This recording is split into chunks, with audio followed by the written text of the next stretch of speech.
अगर तुम मेरी बात मानोगी तो कोई नहीं मरेगा, लेकिन अगर नाफरमानी की तो तुम्हारा शौहर, बारान काराबे और तुम्हारा पूरा खानदान खत्म कर दूंगी।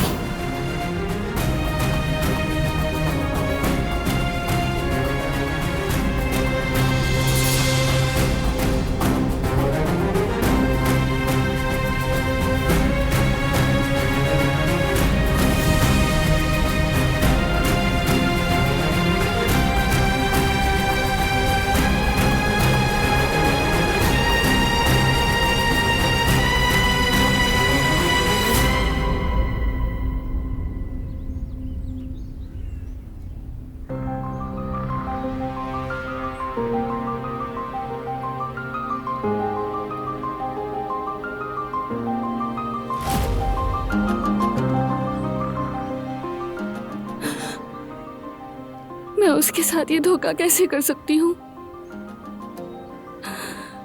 या अल्लाह, तू ही मेरी मदद फरमा।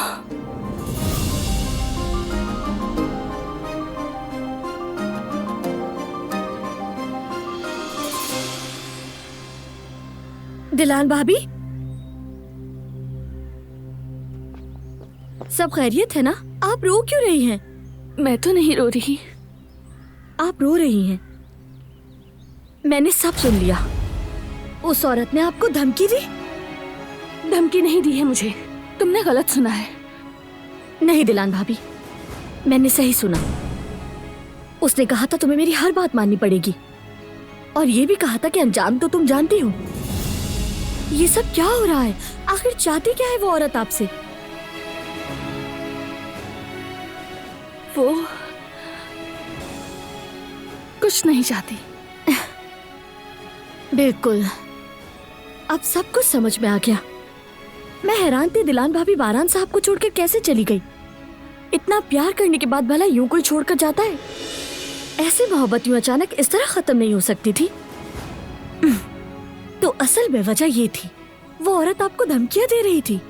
पहले ही शक हो जाना चाहिए था। ऐसा कुछ नहीं है गुल, गलत समझ रही हो तुम। पता नहीं क्या क्या कह रही हो। लेकिन दिलान भाभी, खैर छोड़ो गुल, मुझे अब हवेली वापस जाना है। इंतजार कर रहे होंगे, और तुम भी ये बातें अब भूल जाओ। गलत सुना है तुमने। दिलान भाभी,